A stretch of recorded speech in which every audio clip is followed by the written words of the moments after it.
बाराबंकी के सफदरगंज थाना क्षेत्र के लजभर बजा गांव में हम मौजूद हैं। आप देख सकते हैं कि यहाँ जो ये रोड है ये फैजाबाद हाईवे से जोड़ता हुआ ये गांव करीब 1 किलोमीटर दूरी पर बसा हुआ है। और इस गांव में जब रात के अंधेरे में 9 बजे इस वारदात को अंजाम देना बताया जा रहा है तो यहाँ पर काफ़ी सन्नाटा था। गांव से बारात भी चली गई थी, इसलिए गांव में कोई था नहीं। और यहाँ थोड़ी दूर पर आप देख सकते हैं ये रोड थोड़ी दूर पर रेलवे क्रॉसिंग है और शायद रेलवे क्रॉसिंग में ट्रेन आ जा रही होंगी रेलवे पटरी पर। इसी वजह से जब घटना को अंजाम दिया जा रहा था, शोर शराबा हो रहा था, तो वो शोर उसी में दब गया। हमारे एक गांव लचवर है थाना सफदरगंज के अंतर्गत, जहां पे कल रात में 8-9 बजे के आसपास घटना हुई थी, जिसमें दो पक्षों के बीच में मारपीट हुई घर के अंदर में। जैसा बता रहे हैं कि 4 लोग वहां पे शराब पी रहे थे जो ससुराल से आए थे मृतक महिला के।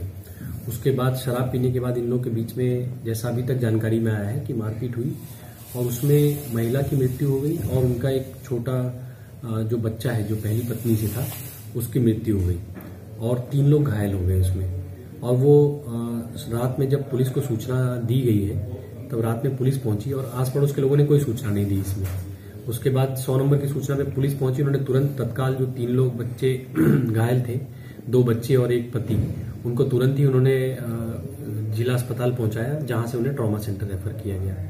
अभी पूछताछ चल रही है और इसमें कुछ हो सकता है जमीन का मामला हो या किसी और तरह का विवाद भी हो सकता है और इसकी पूरी जानकारी जांच की जा रही है। मुकदमा पंजीकृत करके मृतकों का पोस्टमार्टम करा लिया गया है, आवश्यक कार्रवाई की जाए। टोटल मर्डर है, बच्चे की हत्या है, महिला की धारदार हथियारों से, क्या मानते हैं क्या हो सकता है इसमें? जो महिला के शरीर पे चोटें जो प्रथम दृष्टया हमें दिखी थी उसमें ऐसा लगा है कि किसी रॉड से या किसी धारदार हथियार से सभी को मारा गया है, मतलब उनको पीटा गया है। और उसके बाद फिर कोई नशे में होगा या ये भी जो पति है जो घायल अवस्था में ट्रॉमा सेंटर में है वो नशे में ही था, कुछ बोल नहीं पा रहा था।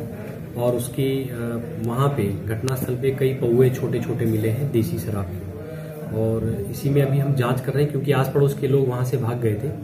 उन लोगों ने अभी तक कोई बात नहीं बताई है। सभी लोगों को अभी उठाया गया है, अभी सबसे पूछताछ की जा रही है। दोनों की दो बार शादियां हुई, कहीं न कहीं अवैध संबंध का भी एक मामला प्रकाश में आया है कुछ इस तरह के।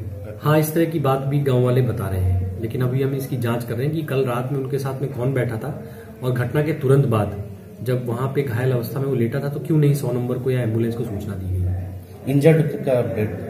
इंजर्ड अभी ट्रॉमा सेंटर से बलरामपुर अस्पताल के लिए रेफर हो गए हैं और अभी वो लोग खतरे से बाहर हैं। मुजम्मिल अली चाचा हैं जिनसे जानने की कोशिश करेंगे कि इस गांव में क्या बारात गई थी और इनके परिवार में कितने सदस्य रहते थे। चाचा आप बताइए, इस गांव में क्या जो घटना हुई आप लोग कैसे जान पाए और कौन कौन इनके यहाँ रहते थे? यहाँ इनके मान लो गुरुदीन रहते थे, गुरुदीन की बीवी रहते थे और एक 7 साल का बच्चा 3 महीने का और एक करीब 18-20 साल का लड़का, तो वो तो बारात गया था। जी हाँ, 18-20 साल वाला मान के। और ये लोग रहते थे, अब पता नहीं कैसे, ये हम लोग नहीं जाने। आखिर टाइम जब यहाँ से वो लड़का बारात से वापस आया तब यहाँ पुलिस तैनात हुई, तब हम लोग जाने। यूँ की मकान से हमारी दूरी हुई। अच्छा, ये बताइए जब घटना स्थल पर आप लोग के पुलिस आई जब गए तो क्या क्या दिखाई दिया आपने? क्या यहाँ ये देखे थे वो चारपाई पर बैठे हुए थे और जो है वहाँ बोतल पड़ी हुई थी और गिलास फाइबर के पड़े हुए थे। अच्छा, ये बताइए जब ये घटना हुई तो आप लोग जो है सन्नाटा जब पसरा हुआ था, इसमें आप लोगों को सुनाई नहीं दिया घटना जब हुई तो? नहीं, उसका शोर नहीं। कोई आपने अपने जीवन काल में ऐसी कोई घटना देखी कि इस तरह से? नहीं, ऐसी नहीं देखी घटना। हथियाने मार के किसी को मारा जाए और फिर ना को मार कितने लोग घायल बताए गए? घायल मतलब एक 7 साल का बच्चा था, उसका मृत्यु हो गया और एक 3 महीने का था और वो लगभग गुरुदीन की बीवी 40 साल की थी। हाँ, उसका मृत्यु। अच्छा, इनका जो सिजरा था, पारिवारिक सिजरा जो शादी वादी वाला, वो उसके बारे में थोड़ा सा बताइए। शादी लमसम में ये जो हुआ है ये दूसरी बीवी है, ये लमसम वही 3-4 साल के आसपास। उनकी पहली बीवी कब मरी थी? पहली बीवी ज़्यादा नहीं, पहले बड़ी थी, मान के चलो कम से कम उसका 8-10 साल। तो जो ये शादी किया था तो ये कब किया था? क्या आसपास के कोई गाँव की ही रहने वाली थी? नहीं, ये मान के चलो ये बीवी दूसरी है और इसका गुरुदीन फतेहाबाद के रहने वाले हैं और ये जो है ये भी फतेहाबाद की रहने वाली है। इसकी शादी इधर सेल्फी के में हुई थी, इसलिए यहाँ से तो ये बच्चे जो थे, ये बच्चे इसी मतलब पत्नी से हुए थे? सारे बच्चे इसी पत्नी से थे? नहीं, ये 7 साल वाला है, ये 7 साल वाला। ये पहली वाली पत्नी से नहीं है, तो इसी पत्नी का जी। हाँ, लेकिन ये पूरी दिन से नहीं, ये जहाँ पहले थी। अच्छा, मतलब ये जो दूसरी बीवी आई है कि ये भी किसी दूसरे से छूट करके थे? तो क्या उनका पति जीवित है जहाँ से आई थी दोबारा, ऐसा ये कुछ जानकारी? ये जो पत्नी आई थी ये फतेहाबाद से आई थी? अच्छा, मतलब किसी और के यहाँ बेही हुई थी और उसके बाद छूट गया था, ऐसा कुछ था? ये अपने मन से चले आई थी इस तरह कि आप लोग गाँव में रहते हैं? तो जाहिर तौर पर जो चाचा ने बताया वो काफ़ी चौंकाने वाला है, क्योंकि जब ये गांव में थे, क्योंकि गांव इनका घर जो है इसी गांव में है और ये गांव भी काफ़ी, क्योंकि कल बारात गई थी गांव से और काफ़ी यहाँ सन्नाटा था। थोड़ी दूर पर इनका मकान था। जब घटना हुई तब किसी को नहीं सुनाई दिया, रात के अंधेरे में 9 बजे। और बड़ा सवाल ये कि अगर इस वारदात की वजह पुलिस फिलहाल अभी तो नहीं टटोल पाई है, लेकिन इतना ज़रूर है जिस तरह से वारदात को अंजाम दिया गया, जिस तरह से घटना को अंजाम दिया गया, जिस तरह से घटनास्थल की चीज़ें ये साफ बयां करती हैं कि किसी ऐसी वजह से इस घटना को अंजाम दिया गया जो फिलहाल अभी कहना जल्दबाजी होगी।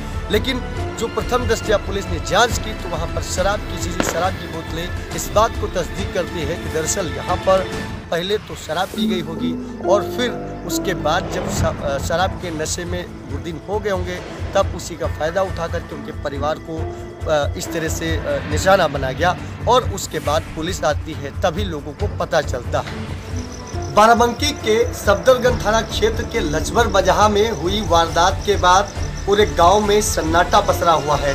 यहां 2 लोगों की मौत के बाद अब यहां पर गांव के अंदर हमने कई लोगों से पूछताछ करने की कोशिश की तो यहां कोई बोलने को तैयार नहीं। गांव में सन्नाटा पसरा हुआ है और अब हम यहां पहुंचे हैं उस घटना स्थल पर जहां पर यह वारदात ठीक 9 बजे अंजाम देना बताई जा रही है।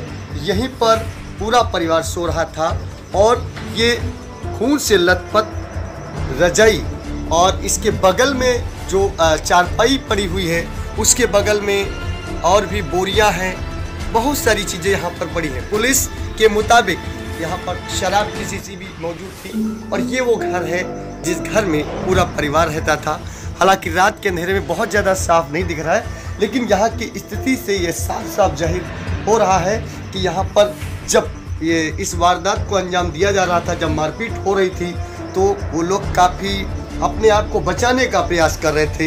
यहाँ पर देखिए छोटे छोटे बच्चों के जूते पड़े हुए हैं, साथ ही यहाँ पर भी जो अलाव जला था, कुछ कंडी नुमा चीज़ें पड़ी हैं, बर्तन। घर का दरवाज़ा पूरी तरह से खुला हुआ है क्योंकि सभी लोग अस्पताल में, जो लोग एडमिट है वो एडमिट है, जो लोग घायल है भर्ती हैं और जिन लोगों की मौत हो चुकी है उनको पोस्टमार्टम के लिए भेजा गया है। यहाँ पर पुलिस बल चूँकि तैनात होना चाहिए क्योंकि अभी कोई यहाँ पर दिख नहीं रहा है। और यहाँ आप देख सकते हैं कि इस पूरे घर की जो स्थिति है, पक्का मकान है और इस पूरे स्थिति से साफ आकलन किया जा सकता है कि इस गांव में पूरा सन्नाटा है क्योंकि बगल में रोड है और उसकी थोड़ी दूरी पर रेलवे क्रॉसिंग है, जिसके शोर में शायद ऐसा हुआ होगा कि लोगों को ये जानकारी नहीं हो पाई होगी कि इस तरह से गुरदीन के घर को निशाना बनाया गया।